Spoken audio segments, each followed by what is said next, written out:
Bonjour tout le monde. Merci beaucoup de m'avoir invitée. Je suis vraiment très heureuse de pouvoir être parmi vous aujourd'hui. Et je suis donc venue vous parler, alors non pas de la profondeur de l'anesthésie, mais par contre de la nociception. Je vais vous parler du monitorage de la nociception péropératoire, mais en anesthésie pédiatrique. Alors, pour ceux qui n'ont...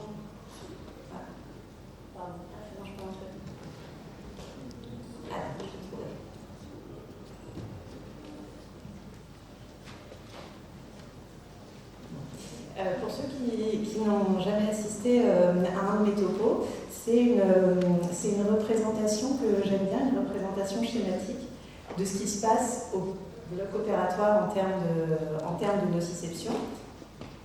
Vous ne voyez pas ma flèche.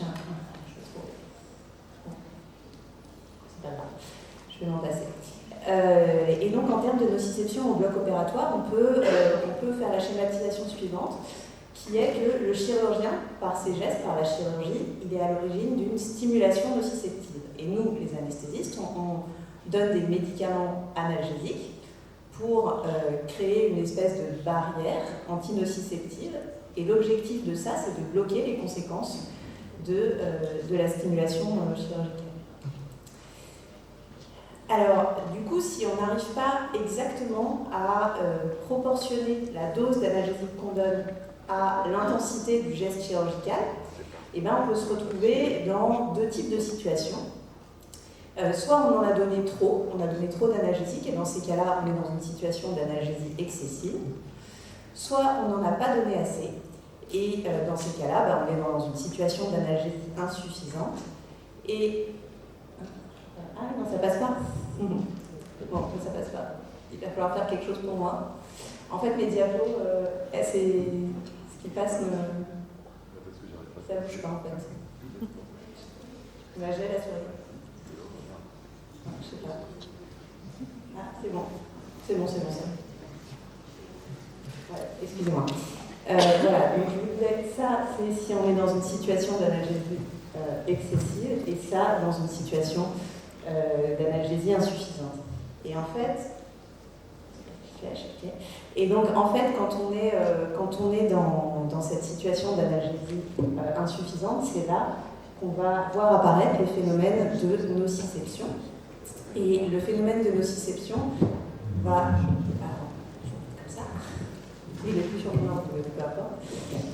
Et le phénomène de nociception, il va avoir des répercussions sur les structures supérieures, mais on va en reparler dans 2 minutes.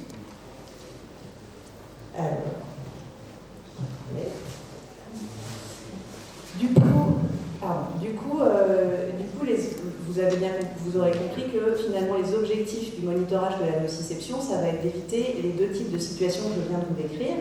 D'une part, les situations d'analgésie excessive, puisque si on en donne trop, et bien ça va exposer nos patients, surtout les plus petits, à des épisodes d'hypotension et puis de bradycardie, ou une incidence accrue d'effets secondaires de morphinique, des phénomènes de tolérance, à des phénomènes d'hyperalgésie et à terme même peut-être une augmentation de l'incidence des douleurs chroniques. À l'inverse, on peut aussi éviter les situations d'analgésie insuffisante, puisque à ce moment-là, elles vont exposer notre patient à la survenue de mouvements. Si on ne met pas assez d'analgésie, le patient va bouger, à des épisodes d'hypertension, de tachycardie, d'hyperalgésie et peut-être même aussi une incidence accrue de mémorisation péropératoire. Alors, du coup, quand on dit qu'on monitore la nociception, en fait, qu'est-ce qu'on monitore exactement? C'est un peu flou, la nociception. Alors pour ça, pour comprendre ça, il faut faire un petit focus sur le système nerveux autonome, qui, comme vous le savez, comprend 2 versants, un sympathique et un parasympathique. Alors les centres du système nerveux autonome, les commandes centrales, elles sont situées dans le diencéphale et dans le tronc cérébral.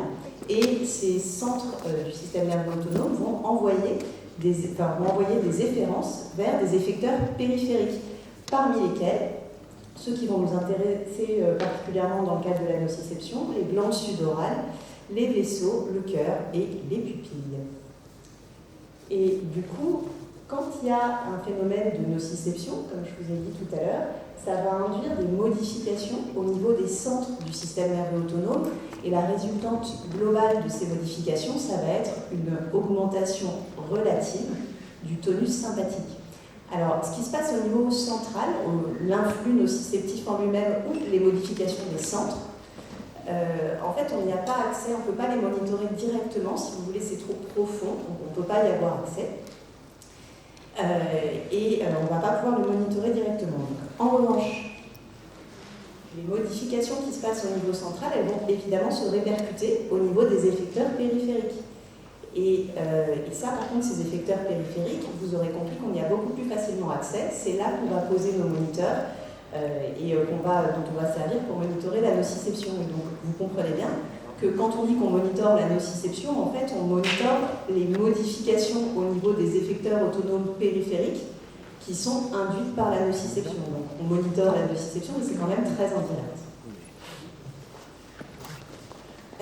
Le principe des outils de monitorage de la nociception, et c'est valable aussi pour des tas d'autres domaines de monitorage, ça va être, on va attendre en fait de chaque moniteur qui nous donne un indice, et on va attendre de cet indice qu'il définisse, qu'il nous permette de définir un intervalle thérapeutique. C'est un nouvel intervalle thérapeutique en anesthésie, puisque ce sera l'intervalle que je vous propose d'appeler d'analgésie adéquate. Et cet intervalle, on attend que l'indice de nociception nous le définisse par deux seuils. Un seuil qui nous indiquera qu'au-delà, on passe dans une situation d'analgésie insuffisante, et un autre seuil qui nous indique qu'on passera dans une situation d'analgésie excessive. Voilà. Alors, donc là, je vais vous faire une présentation sur la pédiatrie, mais je vais d'abord vous dire un mot sur où en sont les adultes.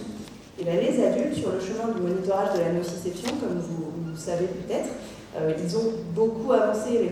Il y a beaucoup de chemin qui a été parcouru en anesthésie adulte, puisqu'il y a il y a 4 moniteurs principaux, ce n'est pas les seuls, mais c'est les principaux. Il y a le SPI, l'AMI qui est donc né ici, la pupillométrie et le NOL. Et ces 4 moniteurs, ils ont été validés dans l'indication du monitorage de la nociception péropératoire chez l'adulte. Ils sont plus sensibles que les variations hémodynamiques pour caractériser la nociception, heureusement. Et puis, ils ont prouvé leurs bénéfices. Ils ont prouvé pour les patients un bénéfice en péropératoire en termes d'épargne morphinique et puis aussi de stabilité hémodynamique. Et il y a aussi quelques études qui sont positives pour le post-opératoire en termes d'analgésie, mais ça peut être aussi de délai de réveil, de consommation de morphinique post-opératoire et quelques études sur l'hyperalgésie et les douleurs chroniques. Alors, en pédiatrie, on n'en est pas là du tout. En pédiatrie, il y a à ce jour aucune étude publiée avec le NOL, mais même si je croise les doigts, ça va peut-être finir par arriver. Et donc je ne vous présenterai pas de données pédiatriques sur le NOL, juste parce qu'il n'y en a pas. En revanche, en pédiatrie, on a un moniteur supplémentaire qui est le NAEP, qui lui aussi est né ici, et qui est le petit frère de l'ANI. C'est la technologie ANI qui est adaptée aux paramètres physiologiques de l'enfant à partir de la naissance. Voilà, donc tous ces bénéfices qu'on a pu mettre en évidence un peu chez l'adulte, la question est de savoir si on va pouvoir aussi en faire profiter notre population pédiatrique. Et donc pour ça, je vais vous faire un résumé de ce qu'on a comme données pédiatriques sur chacun de ces moniteurs, mais je vais diviser la population pédiatrique en deux groupes, les plus de 2 ans et les moins de 2 ans. Donc on va commencer par le SPI. Alors, le SPI, pour son principe de fonctionnement, lui, il se focalise sur les artérioles distales au niveau des doigts. Et ces artérioles distales, elles ont une innervation de type sympathique. Et quand il y a de la nociception, ça induit à ce niveau-là une vasoconstriction. Et l'importance de cette vasoconstriction, elle est proportionnelle, en tout cas elle est reliée à l'intensité de la nociception. Et cette vasoconstriction, on va pouvoir la visualiser et la quantifier par les techniques de photoplétismographie en regardant l'amplitude de l'onde de pouls. C'est essentiellement ce que va faire le SPI. Et donc si on veut schématiser un peu, c'est ça que va monitorer le SPI. Il va monitorer l'importance de la vasoconstriction. Et du coup, quand il y a de la nociception, il y a plus de vasoconstriction et ça fait augmenter le SPI. Alors, chez l'adulte, Chez l'adulte, le SPI, c'est un indice qui varie de 0 à 100 et l'intervalle d'analgésie dite adéquate, il est défini pour le moment pour un SPI entre 20 et 50. Alors on ne peut pas, ça paraît pas très prudent, d'extrapoler directement la façon d'utiliser et les normes et les résultats qu'on obtient avec le SPI chez l'adulte à l'enfant. Parce qu'en fait, chez l'enfant, il y a un certain nombre de choses qui sont différentes et qui pourraient modifier un peu ce qu'on sait du SPI. Tout d'abord, et ça va être pareil pour tous les moniteurs, chez l'enfant, le système nerveux autonome n'est pas tout à fait mature. Il mature au cours de l'enfance, donc c'est un processus progressif. Et du coup, comme il est immature, on ne sait pas s'il va réagir exactement comme celui de l'adulte. Par ailleurs, vous avez peut-être vu, mais je ne vous l'ai pas dit, la fréquence cardiaque, elle rentre un tout petit peu dans l'algorithme du SPI. Et chez l'enfant, vous savez que les fréquences cardiaques, elles ont des valeurs qui sont beaucoup plus élevées que les valeurs de l'adulte. Et puis enfin, et c'est le problème principal, ça monitore de la vasoconstriction. Et en fait, l'élasticité des parois vasculaires chez l'enfant, c'est pas la même que chez l'adulte. Et donc, est-ce qu'il va y avoir la même vasoconstriction pour la même stimulation? On ne sait pas, mais honnêtement, c'est assez peu probable. Alors néanmoins, ça a été utilisé chez l'enfant plus de 2 ans. Alors c'est une étude. Vous voyez ce qui se passe, vous voyez ce qui s'est passé dans cette étude au moment de l'intubation avec le SPI en orange. C'était des enfants qui avaient entre 4 et 17 ans. Et bien oui, comme prévu, alors déjà l'étude a pu se faire, il y avait des problèmes techniques. Et puis comme prévu, le SPI a augmenté au moment d'une stimulation nociceptive. Ça, c'était plutôt des données favorables. Et chez le moins de 2 ans, alors chez le moins de 2 ans, si on regarde cette étude-là, c'est des petits qui avaient été endormis pour une hernie ou une ectopie et qui avaient eu une ALR randomisée, lévobupi versus placebo. Et si vous regardez au moment de l'intubation, c'est la première courbe orange, et bien au moment de l'intubation, le SPI, comme prévu, a augmenté. Et puis après, si vous regardez la deuxième courbe orange, c'est l'incision quand il n'y avait pas d'ALR. Donc ça a fait une stimulation nociceptive, le SPI a augmenté. Et la troisième courbe, c'est le groupe sans ALR. Vous voyez que là, l'ALR, elle a marché, et on peut se dire qu'elle a marché. Et le SPI n'a pas augmenté, il est resté stable au moment de l'incision. Donc comme ça, à première vue, ça a l'air plutôt de marcher bien aussi. Ça augmente quand il y a de la nociception, ça n'augmente pas quand il n'y en a pas. Mais si on regarde de près, en fait, on a peut-être un petit problème quand même. Parce que je vous rappelle que ce que je vous ai montré chez l'adulte, c'est que pour un SPI au-dessus de 50, chez l'adulte, c'est considéré comme une situation de nociception, en tout cas d'analgésie insuffisante. Et là, si on regarde les valeurs du SPI, en fait, elles sont toutes à peu près au-dessus de 50, même dans les temps non nociceptifs. Il faut regarder par exemple avant l'intubation ou au moment avant et après l'incision avec l'ALR. Donc, c'est un peu perturbant et en fait, déjà cette étude laisse deviner qu'on aura peut-être un petit problème avec les seuils. Alors ça, j'ai pour le SPI une étude de guidage à vous montrer. Les études de guidage dans le monitorage de la nociception, ça consiste à prendre un groupe de patients dans lequel l'administration de morphinique péropératoire va être décidée va être guidée par l'indice de nociception considéré, donc ici le SPI. Et puis on compare ce groupe-là à un autre groupe où le morphinique est administré selon les pratiques habituelles. Donc là, on a l'impression, quand on regarde, ça c'était la consommation péropératoire de morphinique, et en jaune c'est le groupe où il y a eu le SPI. Et donc vous voyez qu'on a l'impression qu'on retrouve le bénéfice montré chez l'adulte d'épargne morphinique péropératoire. Mais le problème, c'est que ces enfants-là, les enfants qui ont eu le SPI, mais en post-opératoire, ils étaient plus douloureux que les autres, ils ont eu besoin de plus de morphinique. Alors évidemment, ce n'est pas du tout là où on cherche à aboutir, et on ne peut pas du tout considérer que ça montre un bénéfice chez l'enfant. Alors cette étude, elle a plein de biais, je vous passe les détails, mais elle a plein de biais, mais j'espère que vous l'avez bien regardée, parce que c'est la seule que j'ai à vous montrer, tout moniteur confondu, pour ce qui est de recherche de bénéfices cliniques du monitorage de la nociception chez l'enfant. Il y en a des dizaines chez l'adulte, chez l'enfant, c'est la seule. Voilà, donc évidemment, voilà, il nous faut plus de données. Et puis, et les auteurs aussi reviennent dans cette étude-là sur l'histoire des seuils en disant qu'avec les seuils adultes, ça ne va pas marcher. Alors, on va passer à l'ANI. L'ANI, bon, je ne vous le refais pas, mais bon, un peu quand même. Son effecteur, c'est le cœur, et vous savez qu'au niveau du cœur, l'influence autonome dominante, c'est du parasympathique, puisqu'il s'agit du nerf vague. Et vous savez aussi que quand on regarde un tracé ECG, en fait, l'intervalle RR, battement à battement, il n'est pas constant, il est un peu variable, et ces variations, elles sont cycliques, elles suivent les phases du cycle respiratoire. La fréquence cardiaque, elle va augmenter à la fin de l'inspiration, et puis elle va de nouveau diminuer à l'expiration. Ce phénomène-là, qu'on connaît tous bien, ça s'appelle la variabilité respiratoire de la fréquence cardiaque, et l'importance de cette variabilité dépend du parasympathique. Alors, je vous montre un petit peu mieux, vous pouvez comparer. Donc, sur l'enregistrement de gauche, vous voyez, c'est une série d'intervalles RR, et vous voyez que ça varie beaucoup au cours du temps. Vous voyez même que les variations sont cycliques. Et donc, sur ce tracé-là, à gauche, la variabilité de l'intervalle RR est importante. Ça veut dire que c'est une situation où le tonus parasympathique est élevé. C'est ça que je veux dire quand je dis que la variabilité dépend du parasympathique. Sur le tracé d'à côté, à droite, l'intervalle RR, vous voyez qu'il varie beaucoup moins, puisqu'il est presque constant.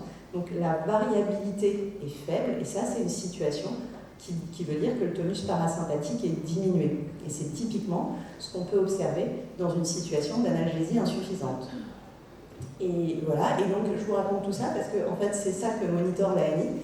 L'ANI, il va monitorer la variabilité respiratoire de la fréquence cardiaque. Et vous avez bien vu que donc, quand il y a de la nociception, ça fait baisser le parasympathique, et ça va donc faire baisser la variabilité, et ça va faire baisser l'ANI. Voilà. Alors chez l'adulte, donc l'ANI, vous savez, ça varie aussi de 0 à 100, et chez l'adulte, pour le moment, l'intervalle d'analgésie adéquate, il est défini pour un indice qui varie entre 50 et 70. Mais là encore, c'est pas évident d'extrapoler directement à la pédiatrie, puisque, encore une fois, le système nerveux autonome de l'enfant est immature, d'autant que l'enfant est petit. Et puis on fait de la variabilité respiratoire de fréquence cardiaque, et les ranges de fréquence respiratoire, comme les ranges de fréquence cardiaque, chez l'enfant, ils ne sont pas du tout pareils que ceux de l'adulte, ils sont bien plus élevés dans les deux cas. Donc néanmoins, après, chez l'enfant de plus de 2 ans, ça a été utilisé dans plusieurs études qui ont toutes le même type de conclusion. Là, je vous en montre juste une. L'ANI, c'est les petites courbes oranges, et en fait, on a fait 5 fois de suite la même stimulation à des enfants qui à chaque fois avaient des doses de plus en plus basses de rémifentanil pour la même stimulation.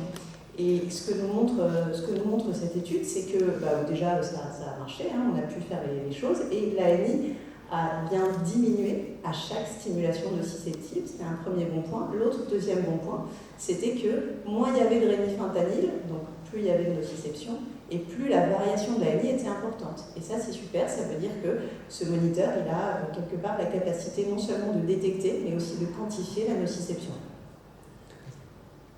Alors pour les plus petits, on va passer au NAIPE, puisqu'il a été conçu spécialement pour les enfants à partir de la naissance, c'est pour les tout petits.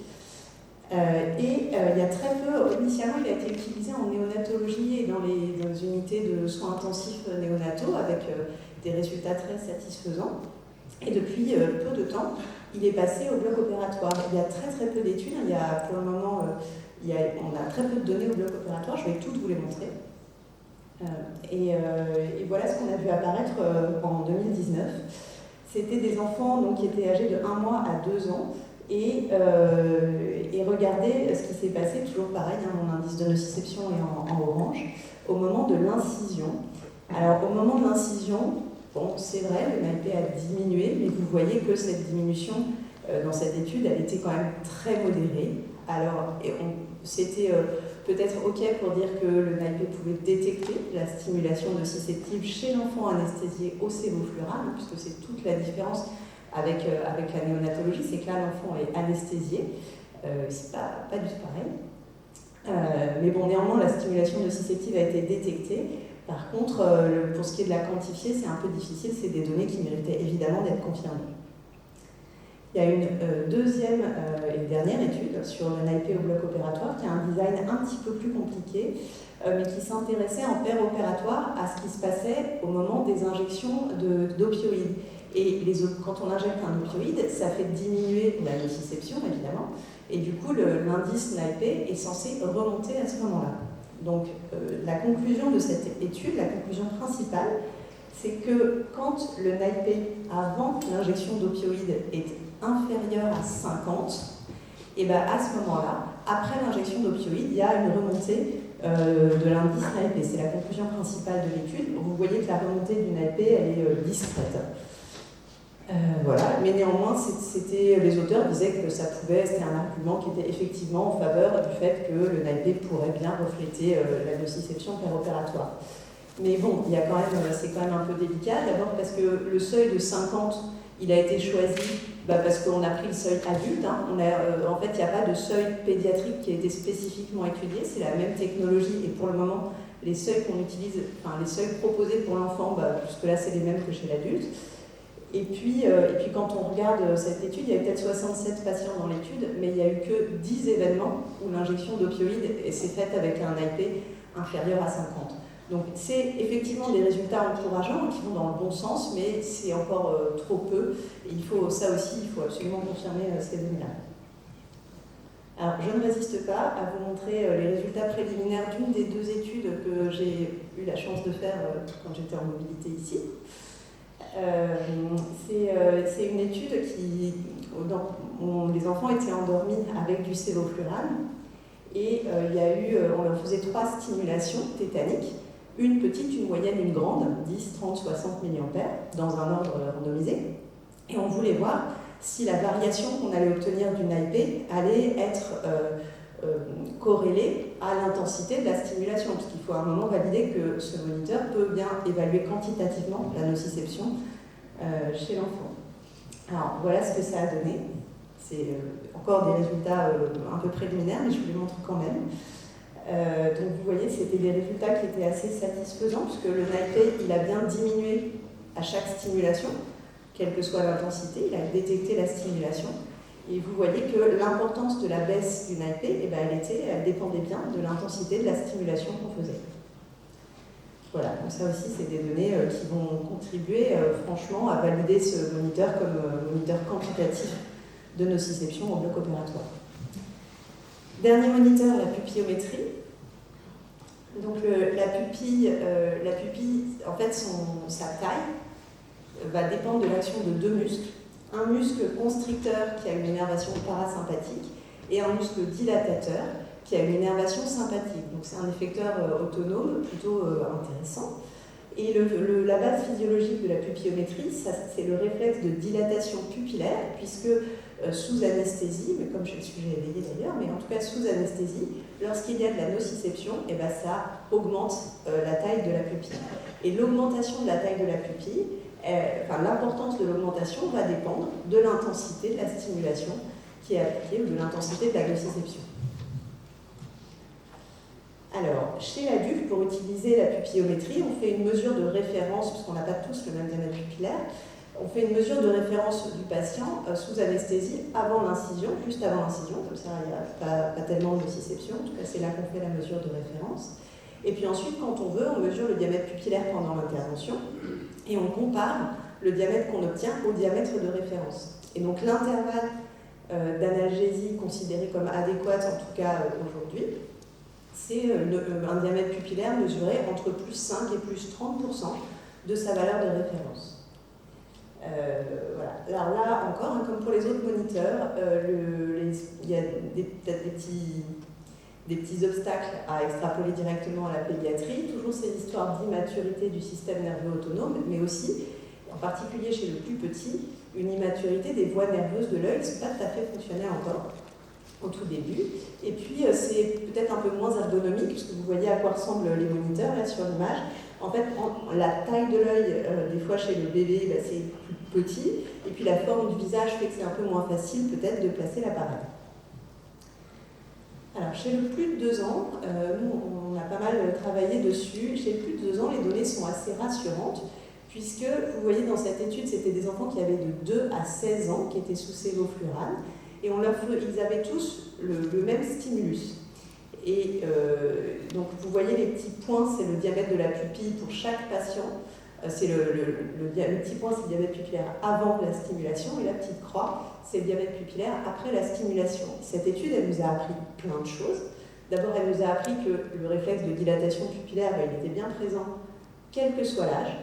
On a vu aussi que le diamètre pupillaire de base, il était identique, quel que soit l'âge, en tout cas entre 2 et 16 ans. Et puis aussi que l'amplitude du réflexe de dilatation pupillaire, elle était comparable pour un même stimulus, quel que soit l'âge, dans la population qu'on étudiait. Ça, c'était super, parce que ça voulait dire qu'avant 2 ans, qu'après 2 ans, en fait, qu'on ait 2 ans ou qu'on ait 16 ans, la pupille allait réagir pareil.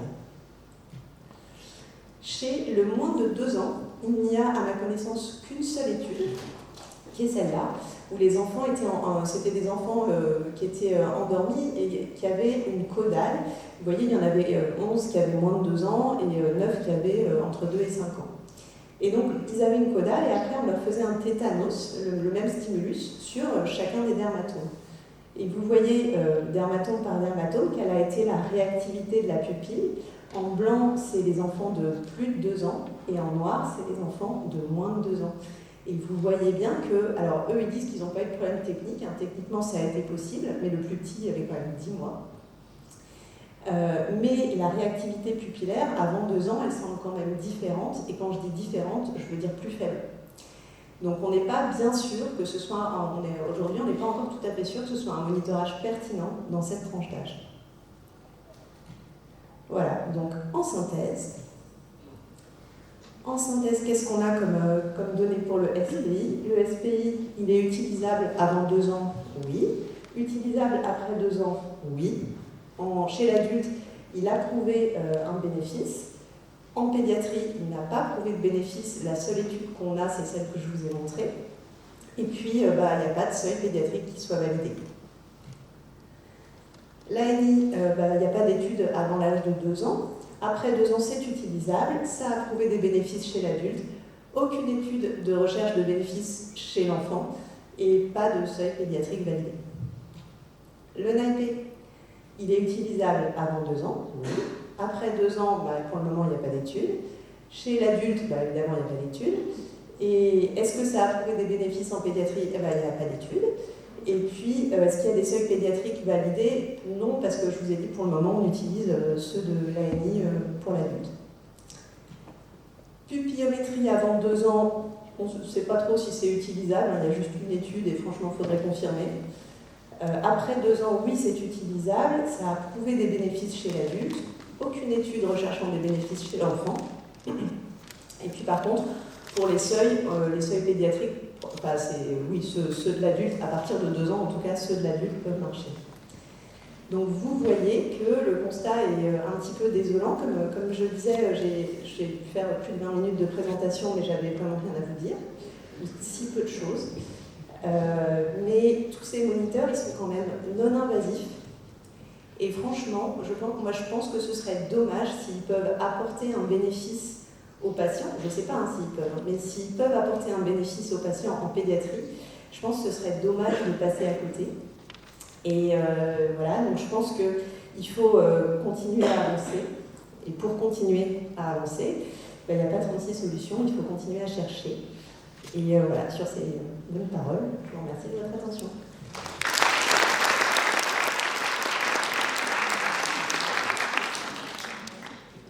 Merci Madame pour cette belle synthèse. Est-ce qu'il y a des questions?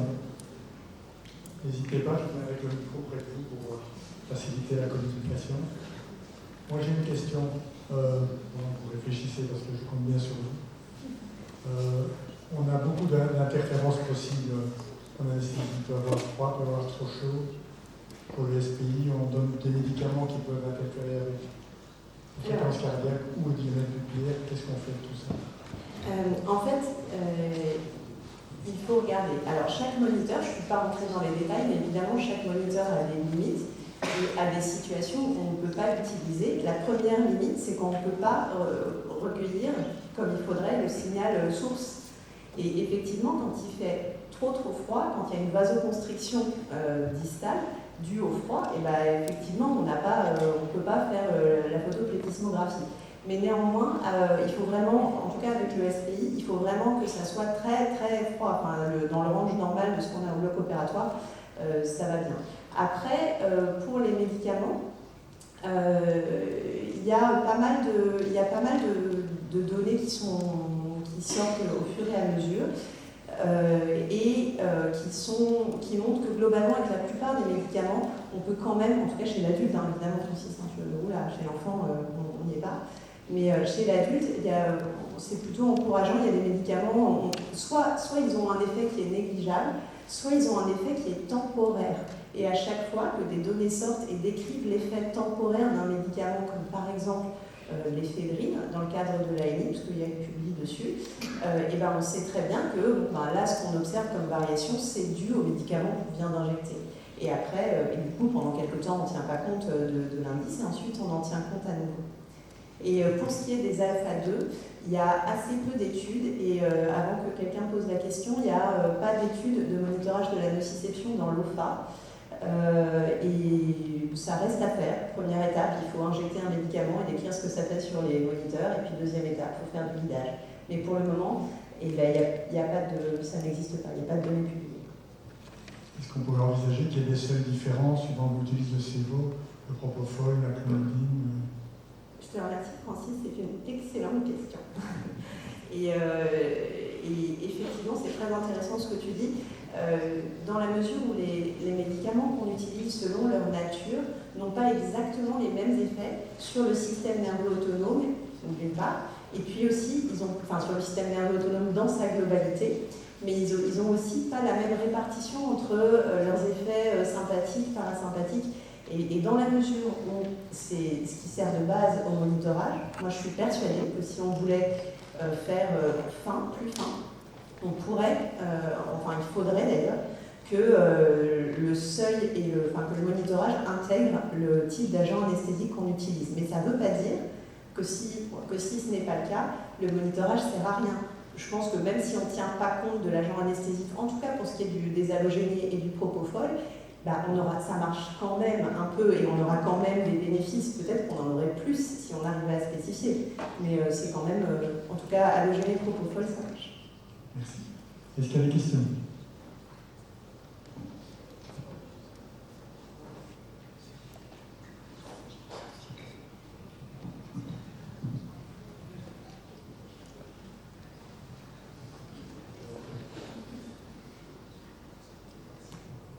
Est-ce qu'on peut imaginer utiliser l'ANI du coup avec un monitorage de la profondeur de l'anesthésie pour justement que les variations d'ANI soient non pas corrélées au niveau de sédation, mais plutôt au niveau de nociception?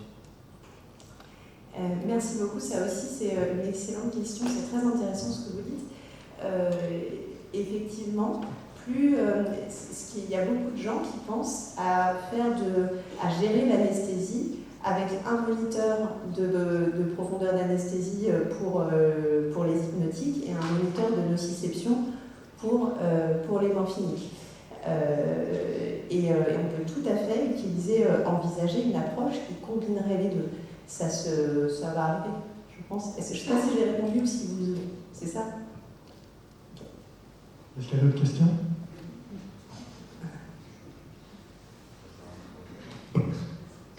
Et vous avez dit au début dans les prérequis que les variations, que le monitorage de la nociception était plus sensible que les variations hémodynamiques qu'on peut observer sur le scope.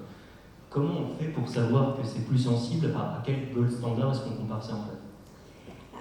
Alors les études qui concluent à ça, elles regardent, quand tu fais une stimulation, elles regardent comment réagit l'indice de nociception et comment réagit la fréquence cardiaque. Et ce qui se passe avec tous les moniteurs, c'est que le moniteur de nociception, il va varier pour des stimulations, il va commencer à varier pour des stimulations d'intensité plus faible que celles qui vont faire varier la fréquence cardiaque ou la pression artérielle. C'est-à-dire que ça détecte, ça nous permet de détecter la nociception bien avant qu'elle atteigne les proportions qui font varier la fréquence cardiaque et la pression artérielle. Par ailleurs, quand on fait une stimulation suffisamment importante pour faire varier la fréquence cardiaque ou la pression artérielle, eh bien, l'amplitude de la variation hémodynamique, elle est toujours plus faible que l'amplitude de variation du paramètre nociceptif. C'est comme ça qu'on le fait.